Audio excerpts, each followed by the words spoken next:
President Kyagulanyi Ssentamu Robert Bobi Wine obukulembeze bwe obuli mu ggwanga lya America bwe yateekayo obwa National Platform omukulembererako ekitundu ekyo abandibanga buguddemu nabe ebigambo si birungi mbu ajasobola tulabe akatambi kano tubitegeere bulungi ensonga nabe evudde ku ki ebizibu buli luddawa era ki ekigenda okuddirira.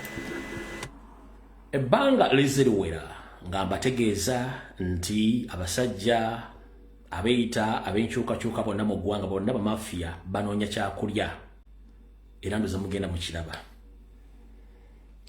naye tetugenda kuleekaana nabo. Mr. President w'oli wano olwaleero munnange nkubuulire kale kansooke naawe nkubuulire ebintu bino obitegere bulungi nnyo. Yenna anaawulira ebigambo bino byekunyiiza munnange ogenda kutugubala nga anyiigira mu nzikiza kubanga nze mulimu gwange mbanga okoze. Mr. President njala kutegeeza nti omusajja wasanya Kaulu Charles Peter Mayiga Salonga Mulengeja n'akabinja ke akabasajja Abanyarwanda beeyita bannankyukakyuka bafunvubidde okuba nti either bakusaanyawo oba okujja mu byobufuzi nga bakozesa enkozi zonna ezeetaagisa okukozesebwa. Ku lunaku olwokusatu navaayo wano ne ŋŋamba nti wasanya Kaulu Charles Peter Mayiga ng'ayita mu mikwesese gye yateekayo mu ggwanga erya Amerika erya Bungereza erya Canada mu Europe gy'agenda ng'awuza nti agenze kukola nkuŋŋaana za Buganda wattu si nkuŋŋaana za Buganda. Enkuŋŋaana ezo za byabufuzi era zikozesa bannabyabufuzi omumukukuutira akadingidi kuli mutendera gonna oguli mu diaspora. Ku lwokusatu navaayo ne ŋŋamba nti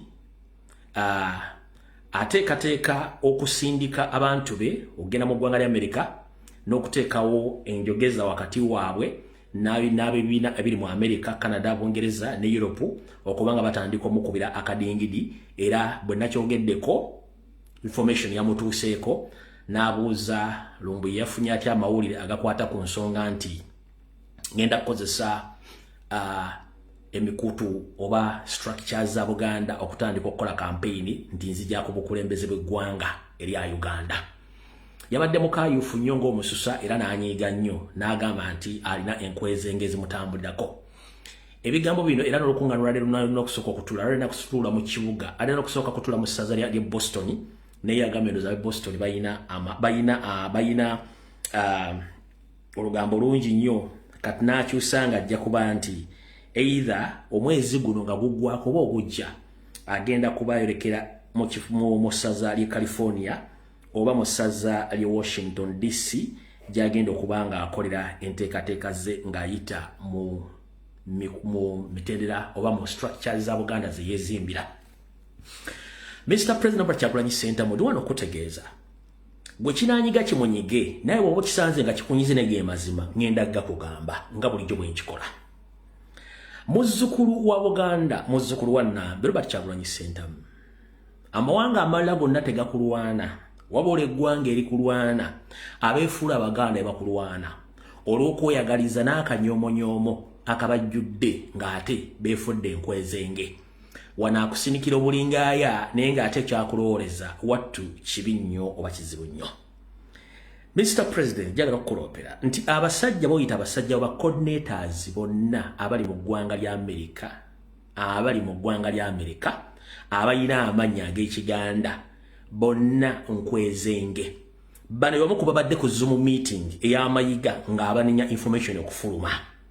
Ngera kutegeeza nti abasajja bano very soon bagenda kuvaayo bakwegaane basupporting Mayiga kubanga ne ssente baazifunye. Nkiddamu bonna boyita ba coordinator bali mu ggwanga erya Amerika baatudde Mayiga n'abakunya ne bagaa tetwategedde information bwe yafulumye n'awooza nti Boston wali ab'eŋŋambo bangi kati asuubira okugenda Mayiga asuubira okubasinkana mu nkukutu either mu California oba mu Washington DC eno gy'agenda okuyira omusimbi omupya n'omukadde ayite mu structure za Buganda. Kujjukira abali mu structure za Buganda abamu be bamu bagamba nti bantu abalidinga struggle mu America.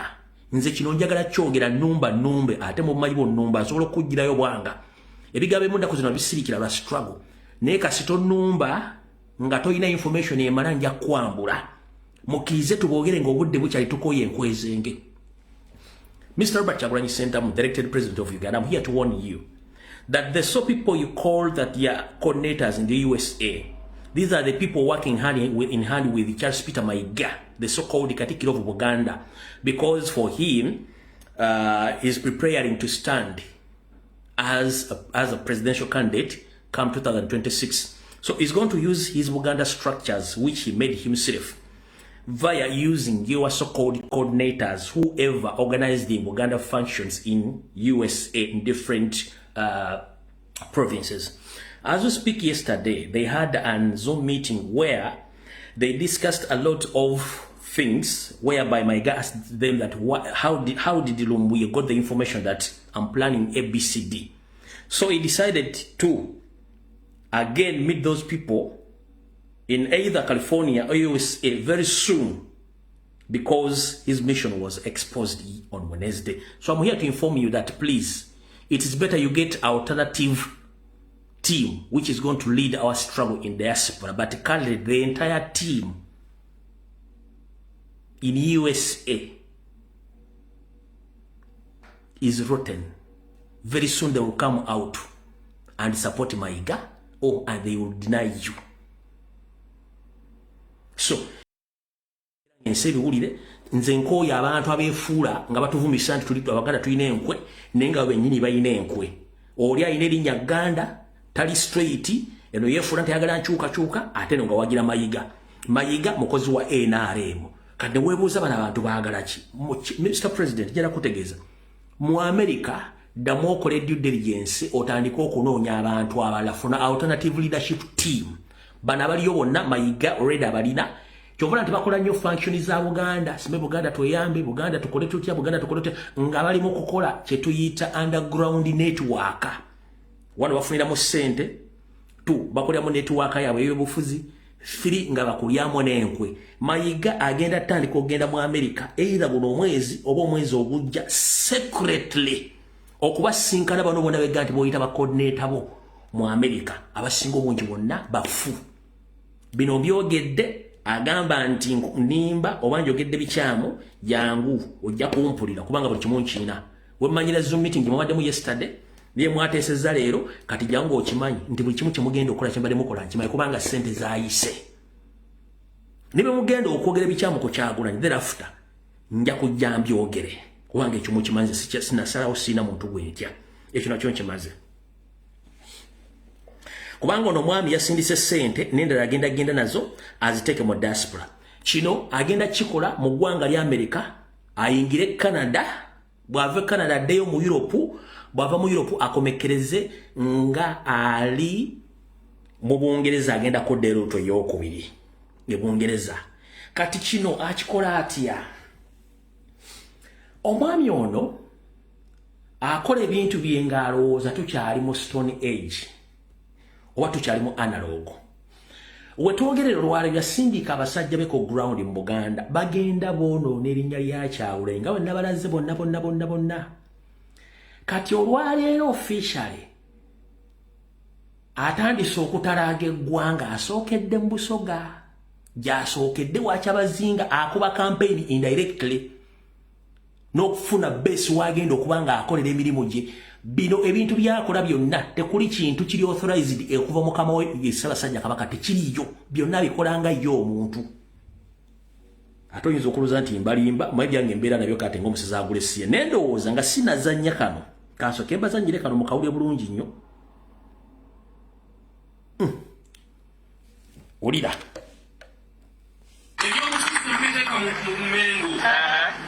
mwawule ebyobufuzi ku Mmengo Katikiro wali emirimu gyagikola.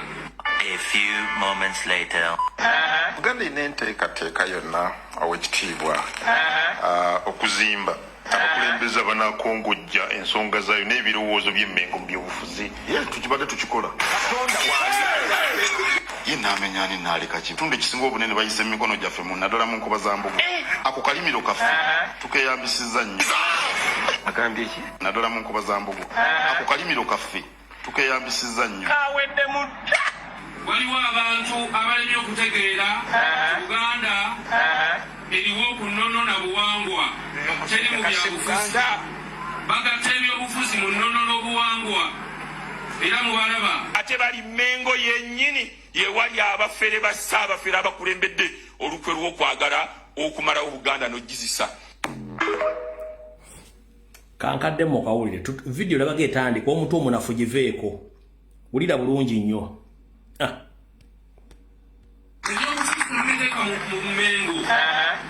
mwawule ebyobufuzi ku Mengo Katikkiro waali emirimu gyagikola. A few moments later. Buganda ina enteekateeka yonna ow'ekitiibwa okuzimba abakulembeze abanakongojja ensonga zaayo n'ebirowoozo by'Emmengo mu byobufuzi. Tukibadde tukikola. Ye n'amenya ani n'aleka kitundu ekisinga obunene bayise mu mikono gyaffe mu naddala mu nkoba za mbugu. Ako kalimiro kaffe tukeyambisizza nnyo. Agambye ki? Naddala mu nkoba za mbugu. Ako kalimiro kaffe tukeyambisizza nnyo. Kawedde mutta. Waliwo abantu abalemye okutegeera Uganda eriwo ku nnono na buwangwa teri mu byabufuzi. Bagatta ebyobufuzi mu nnono n'obuwangwa era mubalaba. Ate bali Mengo yennyini ye wali abafere ba Ssaabafere abakulembedde olukwe lw'okwagala okumalawo Buganda n'ogizisa. Alright. Ako bw'oba omaze okkawulira nakanonoza mwakawulidde bulungi aka Federo kankabaddiremu. Kyemuva mulaba saagala bantu bakaaba batumye Federo ekatukole ki? Bakugambye amaziga amangi gazuukusa omufu. Asese omumbe jari etinamukasa amaziga amangi tegazuukusa mufu. Alright. Kati nga tuvudde kwako eno yemu ttiimu ye etambula ku buli TV ne radio wulira byeyogera eno ye ttiimu ye.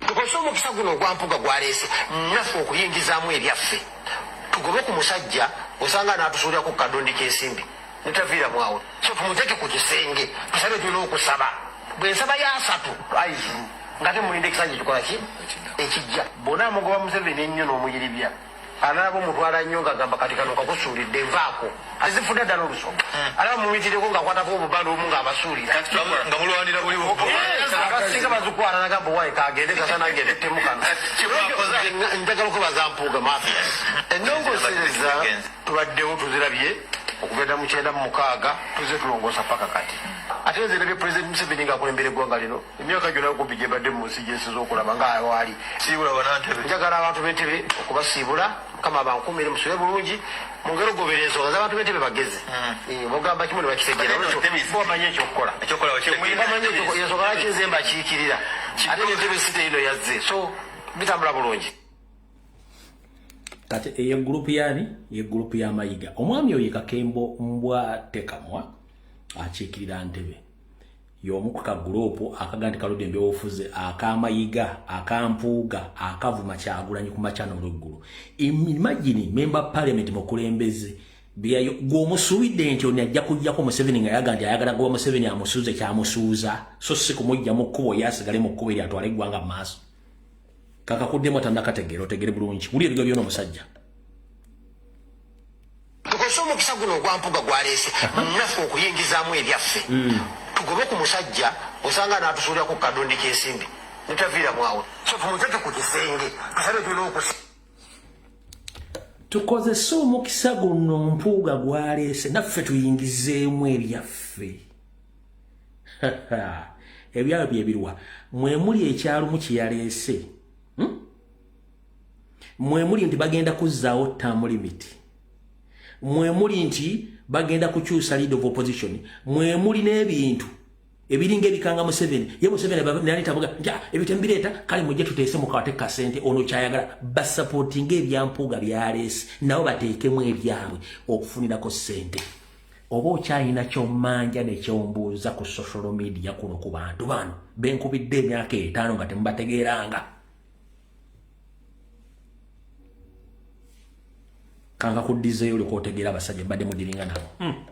Tukozesa omukisa guno ogwampuga gwaleese naffe okuyingizaamu ebyaffe tugobe ku musajja osanga n'atusuulira ku kadondi k'ensimbi netaviiramu awo so tumuteeke ku kisenge tusabe tulina okusaba bwe nsaba ya 3 ayizulu nga temulinda ekisanja kikola ki ekijja bona amugoba Museveni ennyo n'omuyiribya analaba omutwala nnyo ng'agamba kati kano kakusuulidde nvaako azifuna ddala olusoma alaba mumitireko ng'akwatako obubanda omu ng'abasuulira nga mulwanira buli abasinga bazikwata nagamba wayi kagende kasanagende temu kano njagala okwebaza mpuuga mafia ennongosereza tubaddewo tuzirabye okugenda mu 96 tuze tulongoosa paka kati ate nze ndabye pulezidenti Museveni ng'akulembera eggwanga lino emyaka gyonna kumpi gye mbadde mu nsi gyensinza okulaba ng'awaali siibula banantebe njagala abantu b'entebe okubasiibula kama bankumi kino kiba kinyuma ng'ova mu studio n'okikuba ettaffaali ku mutwe oba okikuba peva ku mutwe ne kivaawo kino tukiwuna kubanga totolosi kinyuma nga kiva ku TV n'okikuba ettaffaali oba peva ku mutwe ne kivaawo kubanga ebitotolosi tulowooza kujjawo kusevinga ggwanga balowooza kubasuulira bando bebonna abasajja b'amayiga kati omukulu ono olwaleero agenze e Busoga ekimututte ku campaigninga naye mu nnono n'obulombolombo obwa Buganda Katikkiro yenna okusitula ebigere obijja mu nsi y'obwabo ogenda mu Bwakabaka obulala bubeera butume nga nnyinimu yamutumye omwami ono amaze ebbanga Ssaabasajja Kabaka yamwekweka kati olw'okuba nti yatwala Obwakabaka n'abuwamba kati yeetumiikiriza okugenda okukola ebintu by'alina okukola ng'abikola ku lwa Museveni kubanga balina kibafumbirira okubeera yoono wano nno ng'omukulu ono agenze yoyo ng'ali asinkanye ky'abazinga amusinkanye ono ali mu indirect campaigns ali mu kukola ali mu indirect campaigns ali mu kukola essaawa zino kamba wefutejo omulala wuuyo omulaba ono muvawala Katikkiro wa Busoga bonna balina ideology yeemu kati ono efuteji gwe nsobodde okufunako olwaleero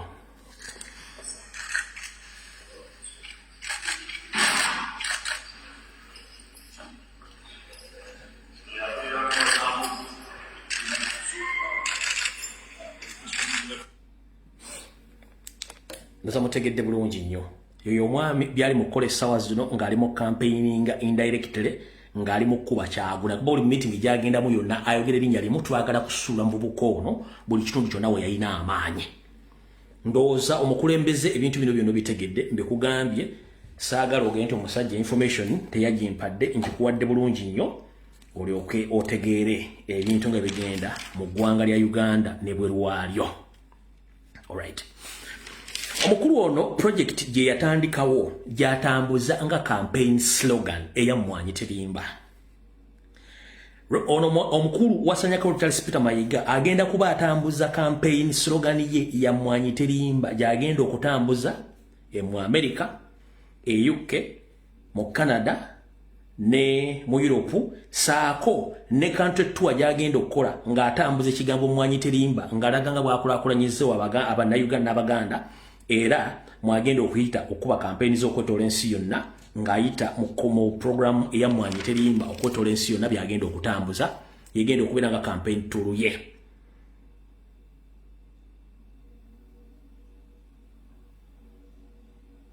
Ekyo nakyo nkimaze era tugende ku nsonga endala. Mwenna mwadde muli awo ne mulaba sanctions batadde ku basajja ba poliisi ba Museveni. Waliwo sanctions eziteekebwa mu public domain ze mulabako ne tuzisoma ntubalaga biki ebibaddeyo. Naye waliwo sanctions ezitateekebwa mu public domain oba ku mitimbagano. Nga sanctions zino bazisavinga abantu ssekinnoomu. Kati nga Museveni ne family ye. Sanctions z'ebiseera ezinga tezijja mu public domain. Kati mu sanctions ezafulumye okwabadde ez'abapoliisi abasatu. Kale byebyo ebyaba kulembeze banupu mu diaspora n'ebigenda mu maaso.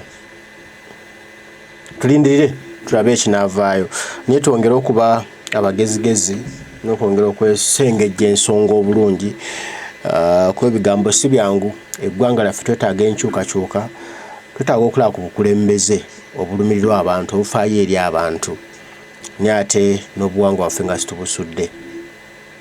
Mbaagala nnyo, Mukama bankuumire, mweramu.